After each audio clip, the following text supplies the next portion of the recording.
It started with a late summer storm, the kind that rolled in thick and fast over the horizon without warning, like a memory you'd spent years trying to forget. I was standing in the kitchen barefoot, watching the wind tug at the trees in our backyard, when the doorbell rang. It was strange because no one ever came by unannounced anymore. Not since the kids moved out. Not since most of our friends had relocated or retired to places with warmer winters and fewer responsibilities. I wiped my hands on a dish towel and opened the door, expecting a package, maybe a neighbor with news about a downed branch. Instead, there he was. Eli. My husband's stepbrother, technically, though they barely spoke. Eli had always been the black sheep, charming, unpredictable, unfiltered in that maddening way that made you laugh even when you were furious. I hadn't seen him in over a decade, maybe longer. He'd missed our daughter's wedding. Didn't show up for our 25th anniversary. Honestly, I wasn't even sure he was still in the country. He looked older. But in that rugged, sun-drenched way men age, when they've spent more time outdoors than inside. There was still that arrogant glint in his eye, the easy grin. A few new lines around his mouth, a touch of silver in his hair. And that voice, smooth as aged whiskey, low and knowing. "Hey, Jen," he said. Just that. Like no time had passed at all. I hesitated, half believing I was dreaming. "Eli, you were expecting someone else?" His smile widened. I stood frozen in the doorway for another beat, pulse quickening in that way it hadn't in years. Not from excitement exactly. More like disruption. A stirring I couldn't yet name. Then I did the polite thing. I invited him in. He said he was driving through town, on his way to some remote fishing cabin a friend had loaned him upstate. The storm had caught him off guard. Cell service was spotty. He thought maybe we'd still be at the same address. Lucky him, we were. Paul, my husband, was at a conference for the weekend. Something about real estate development strategies in emerging markets. He was always flying somewhere these days, taking calls in the middle of dinner, booking flights before I'd finished asking him how his day went. It wasn't that we were unhappy. Not exactly. Just settled. Comfortable in the way a pair of old shoes are comfortable, broken in, reliable, no longer something you think about much.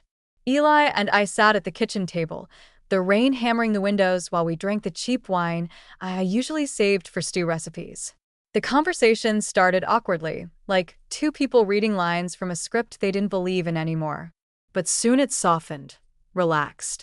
He told me he'd been working freelance, doing photography now. Landscapes mostly. National parks. The occasional wedding for cash. He showed me pictures on his phone, moody shots of rocky coastlines, windswept plains, and the occasional candid portrait that took my breath away. "You always had an eye for beauty," I said before I could stop myself. His gaze flicked up, met mine with a warmth I didn't expect. "You remembered." Of course I had. I remembered everything. The summer he stayed with us after his mom died. I was 28 then, newly married to Paul, and Eli had just turned 24. Reckless, handsome, with a lean body and a restlessness I found intoxicating. I remembered the way he'd watched me when he thought I wasn't looking, the way he made jokes that lingered a little too long. How I'd always been careful never to be alone with him. That stormy night, we were older, more weathered, but something between us had never quite faded. "I should go," he said at one point, setting down his glass. "Not in this weather," I replied too quickly. "You'll end up in a ditch." I made up the guest room. He kissed my cheek to say goodnight. His lips were warm, his hand at my waist lingered half a second too long. I lay awake for hours, listening to the rain and the soft creaks of the house. I tried not to think about him just down the hall, shirtless probably, sprawled across the same bed our daughter used to sleep in. I tried not to remember the shape of his mouth, the strength of his arms from years ago. The next morning, the rain was gone. So was my hesitation. I made us breakfast. He leaned against the counter like he owned the place, barefoot and smelling like cedar and soap. His t-shirt clung to his chest in a way that made me self-conscious of the robe I wore. Old cotton, fraying at the cuffs. "You look good, Jen," he said casually, eyes trailing down and then back up again. "Better than I remember." I laughed nervously. "You always were full of it." No, he said, stepping closer. I'm not. He reached out and tucked a loose strand of hair behind my ear.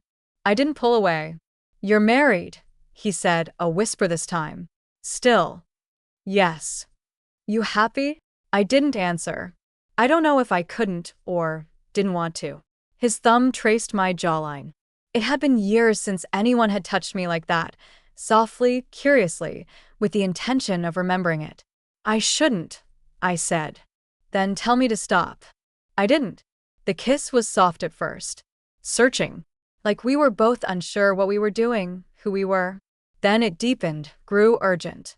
His hands found my waist, my back, pulled me closer. My robe slipped open, and I didn't stop it. I let him see me. All of me. Years of comfort and routine melted away, like frost on glass. He kissed me like he'd been waiting decades to do it. And maybe in some way we both had. We didn't make it to the bedroom. It happened right there in the kitchen, against the counter, in the morning light. The danger of it, the raw need, made me feel alive in a way I hadn't felt since, maybe ever. After, we said nothing. He made coffee. I wiped the counter. We moved around each other like co-conspirators, heavy with the knowledge of what we'd done. When he finally left that afternoon, the air felt thicker. Changed. I won't say anything, he told me before getting in his car. I know, I replied. But that wasn't the end. Not even close. After Eli left, the house felt hollow.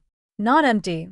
Paul came home Sunday evening as planned, setting his suitcase in the hallway with the practiced thud of someone who's been arriving and departing his entire life, but hollow, like something had shifted inside its walls. The silence between us had more weight to it. I was aware of every glance, every pause in our conversations. And every time he reached for me that night in bed, casually, thoughtlessly, the way long-married couples often do, I flinched, not visibly, but enough that I felt it in my bones. I didn't sleep much. It wasn't guilt, not exactly. It was something messy. Desire, yes. Regret, maybe. But more than anything, it was the terrifying realization that something inside me had been reawakened. And now that it had stirred, it would not go quietly back to sleep. The next week passed in fragments. I went through the motions, groceries, laundry, a Zoom call with my daughter, who was dealing with her own marriage hiccups in Denver. Paul had back-to-back meetings, and in the evenings he'd fall asleep on the couch halfway through whatever streaming show we pretended to watch together. And through all of it, I thought about Eli. I didn't expect to hear from him again. But 4 days later, I did. It was a message. Just a photo. No words. Just a picture of a lake, early morning light casting a silver sheen across the water. Mist curling along the surface. It was beautiful. Stark. Lonely. And I knew without asking, it was where he was now. I stared at the screen, my fingers trembling slightly over the keyboard. I shouldn't respond, but I did. It's beautiful. He replied almost immediately. Not as beautiful as what I left behind. My breath caught. It was cheesy, sure, but it hit me low and deep, in a place I'd neglected for years. A place Paul never really touched anymore, at least not intentionally. We were a well-oiled machine, Paul and I. We managed finances and our adult kids, and the minor obligations of two people in the second half of life. But intimacy? Curiosity? That slow-burning hunger that makes your stomach flutter even after decades? That had faded like the print on our old photo albums. Ellie demonstrated. He saw me. Not as a wife or a mother or a homeowner, but as a woman.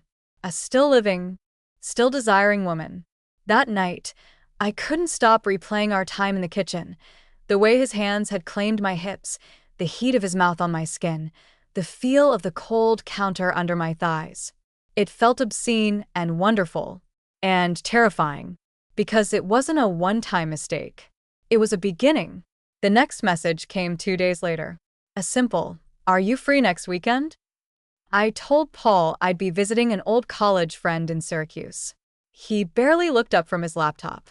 "Tell Maggie I said hi," he murmured, not even remembering that Maggie had moved to Arizona 3 years ago. I packed carefully. Underwear I hadn't worn in ages. A dress I'd always liked but felt too self-conscious in. Lipstick I hadn't touched since my daughter's rehearsal dinner. Eli picked me up at a gas station an hour outside of town. He leaned against his old truck, sunglasses on, that same half-smile playing on his lips. When he saw me, his whole face lit up. "You came," he said. "I shouldn't have. But you did." We drove in silence at first, through back roads and quiet towns, the kind that seemed stuck in time. The cabin he'd mentioned was tucked into the woods near a lake, just like the photo. It was simple wooden walls, a small fireplace, big windows. No te ve. No internet. Just the sound of birds and the occasional rustle of leaves. And him. We barely spoke after we got inside. He reached for me, and I went to him, like a magnet snapping to metal. There was no pretense this time, no guilt slowing us down. Just need. Weeks of pent-up tension flooding between us, like a dam breaking. He undressed me slowly, reverently, taking time to look, to kiss, to trace the lines age had carved into my body without shame or hesitation. He didn't flinch at the softness, the stretch marks, the signs of life. If anything, he seemed drawn to them, as if they proved I'd lived, loved, carried things, as if they made me more real. When he entered me, it wasn't fast or frantic. It was deep, slow, devastating. We moved together like people who knew what they wanted and weren't afraid to ask for it. I cried, not from sadness, but from the overwhelming sensation of being wanted, truly wanted, for the first time in what felt like forever. Later, lying in bed tangled in sweat-damp sheets, he ran his fingers along my stomach and whispered, "God, Jen." I should have said something all those years ago. I didn't reply, because what could I say? That I'd felt it too? That I'd thought of him, dreamed of him? That I sometimes stared at the empty side of our dining table and imagined him sitting there, smirking at something inappropriate? We spent the whole weekend there, cooking together, reading, making love in the afternoon light, talking for hours about things I hadn't said aloud in years, my disappointments, my fears, my quiet longings. He listened, asked questions, laughed when I made sarcastic jokes that Paul had stopped hearing years ago. I didn't want to leave, but I did. I had to. Life, as it were, waited for me. On the drive back, Eli reached over and laced his fingers with mine. "This doesn't have to be the last time," he said. I didn't say yes, but I didn't say no either. Back home, Paul didn't notice the change in me. Or maybe he did, and chose to ignore it. I smiled more. I moved with a strange confidence. I wore different earrings. Lipstick on Tuesdays. I caught myself humming once while folding laundry, and Eli kept texting. Sometimes just a picture of where he was. Sometimes a memory. Once, just the words, "soon." I couldn't stop it. Wouldn't. He came back to town 3 weeks later. I told Paul the first had a spa day with my book club. He offered to drop me off. I said no, too quickly. We met at a small roadside motel just outside the city limits. Nondescript. The kind of place no one asks questions. He kissed me the second I stepped inside, hands already fumbling at the buttons of my blouse. It was messy this time, urgent, rough in places like we couldn't get enough. Like we were starved for each other. And in between the passion, there were quiet moments. He brushed my hair back. He kissed the scar on my hip. He whispered, "You're killing me." Yen. I was killing myself, too. And I couldn't stop. I didn't want to. The affair settled into something like rhythm, if you could call it that. It wasn't frequent. It wasn't planned. But it was persistent, like an underground current that carried us along without resistance. It didn't matter how long it had been since I last saw him, 5 days, 3 weeks, the pull never weakened. If anything, it grew stronger, more dangerous. I became good at lying, better than I ever thought I could be.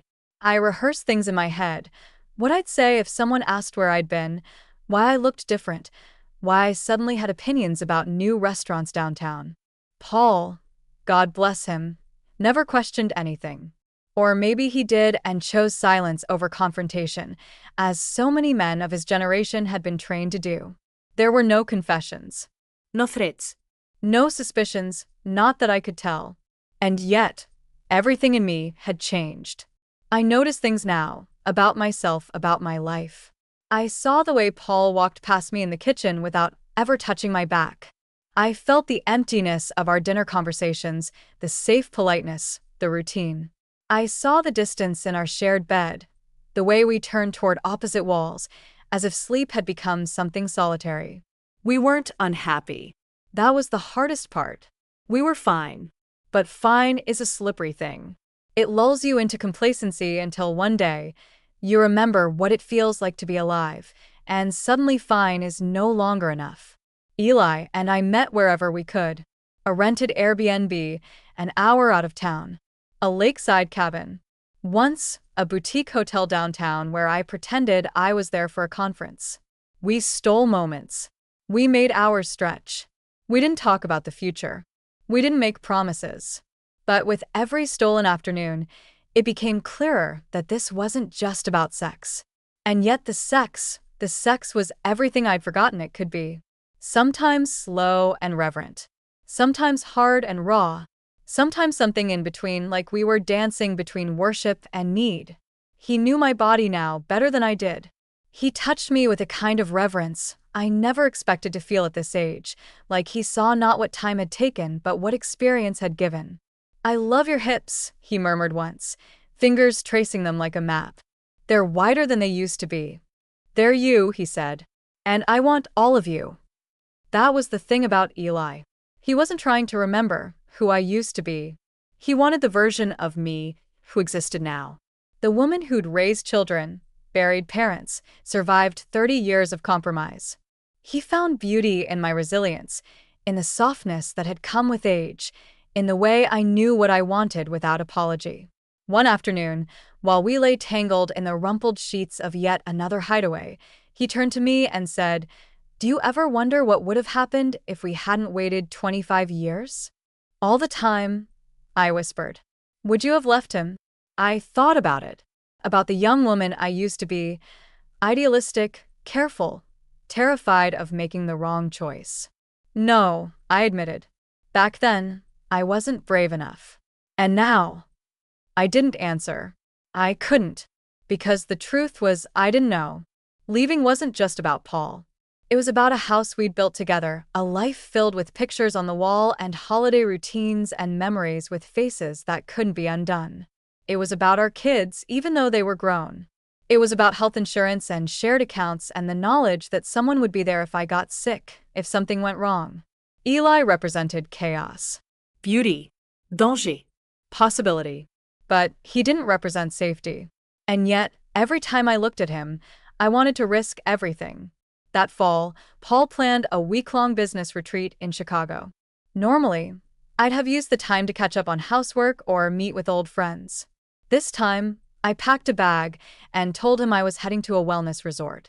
I even printed out a brochure in case he asked. He didn't. Eli picked me up in a rented SUV and drove us deep into the Adirondacks. He'd found a cabin that looked like something from a movie, floor-to-ceiling windows, a stone fireplace. A hot tub overlooking the trees. Remote. Isolated. A place where no one knew our names. It felt like a fantasy. We cooked together, danced barefoot in the living room to old blues records, made love on the rug in front of the fire. We bathed in the hot tub at midnight, steam rising into the cold night air, stars burning overhead. "You're glowing," he said one morning, watching me pour coffee in nothing but one of his t-shirts. "I think you're getting younger." I laughed, but it wasn't a joke. I felt younger. Not in a foolish way, but lighter, somehow. Like someone had cracked open a window in a room I hadn't realized was suffocating me. One night, after a long silence, he said, "I've thought about asking you to come with me." I turned my head slowly. "Where?" "Anywhere. Everywhere. Just leave it all behind." I couldn't breathe. Part of me wanted to scream yes. To run. To burn it all down and start again. But another part, the part that still answered Paul's texts and knew his cholesterol levels by heart, couldn't move. "You don't mean that," I whispered. "I do," he said. "But I know you can't. Not yet. Maybe not ever." He nodded, but I saw the hurt flash in his eyes. Brief, but unmistakable. We made love that night like it was the last time. Long, slow, and threaded with something almost mournful. He held me afterward, both of us pretending it wasn't unraveling already. When I returned home, the silence in the house hit me like a wall. Paul kissed my cheek and asked if the spa had been relaxing. I said yes. He didn't look up from his phone. And yet, as the days passed, something began to shift in him, too. He asked me to sit and watch a movie with him one night, something he hadn't done in months. Another time, he brought home flowers without explanation. Not roses, but peonies, my favorite, though I couldn't remember ever telling him that. And once, in bed, he reached for me, hesitantly, Tenderly. as if he wasn't sure I'd let him. I did. Out of habit. Out of guilt. I don't know. But it wasn't the same. His hands felt foreign. His body familiar in the wrong ways. And afterward, when he fell asleep, I cried silently into my pillow, overwhelmed by the enormity of what I'd broken and what I still couldn't give up. Eli texted less after that. Maybe he sensed it. Maybe he was waiting for me to decide. And I was trying. I really was. But how do you choose between the life you've built and the life you suddenly want? How do you walk away from someone who's been your partner for 3 decades, even if the love between you has dulled into something more like friendship? How do you give up safety for passion? And worse, how do you keep pretending you can live without one, once you've tasted the other? I didn't have answers. Just the question echoing inside me, louder every day. Winter came early that year. By late October, the leaves had barely finished turning before cold rain swept them from the trees, leaving bare limbs shivering against gray skies. Our old house creaked in the wind, and I wrapped myself in sweaters and silence.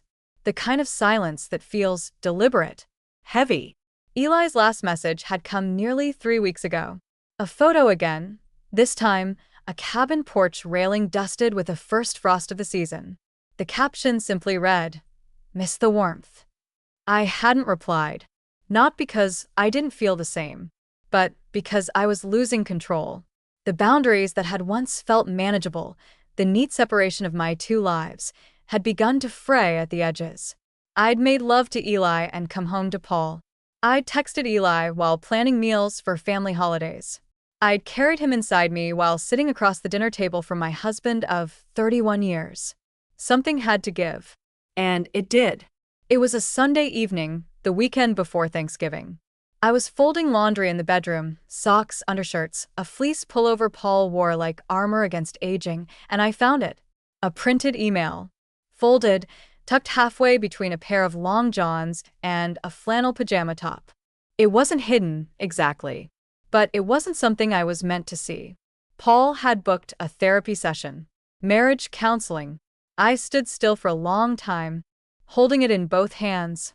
There was no mention of infidelity, no accusations. Just a one-line note to the therapist he'd chosen. My wife has become distant, and I'm afraid I've stopped being someone she wants to come home to. I felt like I'd been punched in the chest. Not because he was wrong, but because he noticed. I don't know why I'd assumed he wouldn't. Maybe because Paul had always been quiet. Predictable. Someone who didn't push. He wasn't a man of big gestures or emotional scenes. He handled pain the way he handled bills and yard work, methodically, inwardly, without drawing attention. I'd mistaken that for indifference. But he had noticed. And he still wanted to try. That night, I didn't sleep. I lay in bed beside him, staring at the ceiling, listening to his breath, the soft, nasal rhythm of a man who'd shared my life longer than anyone else ever had. The man who held my hair when I vomited through both pregnancies. The man who drove 6 hours in a blizzard to be at my mother's funeral. The man who'd painted the nursery at midnight because I changed my mind about the color. What was I doing? What had I done? In the dark, I whispered, "Paul?" He stirred. But I couldn't say it. Couldn't tell him. Not then.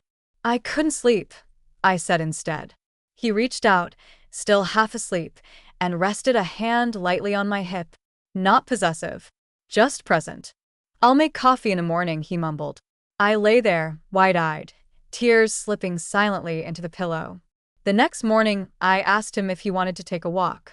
It wasn't something we usually did, not since the kids moved out, and not in November, when the wind bit through coats and the sidewalks were slick with half-melted leaves. But he said yes. We walked in silence at first, down our familiar block, past Mrs. Renner's Christmas lights going up early again, past the empty swings in the park where we used to push our kids in snowsuits. I don't know what I expected to happen. Maybe I thought I'd confess everything. Or maybe I thought he would. But instead, he said, "Did you ever think we'd end up like this?" I looked at him. Like what? Married this long. Still here. It wasn't accusation. It wasn't pride either. Just wonder. The kind that creeps in when you realize your life has become something quietly enormous. I didn't know how to answer.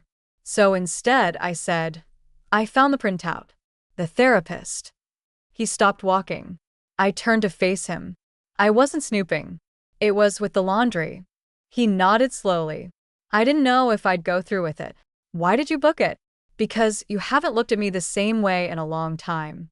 Because I think maybe you're still here, but part of you already left." My heart cracked. Because he was right. And because he'd seen me more clearly than I'd ever given him credit for. "I did something," I said. He inhaled, shallowly. I've been seeing someone." He didn't speak. Didn't flinch. Just looked down at his boots, as if the sidewalk held the answers. "Not just once," I added. "It's been a while." Still, silence. When he finally looked up, his eyes weren't angry. Just impossibly tired. "I thought maybe," he said.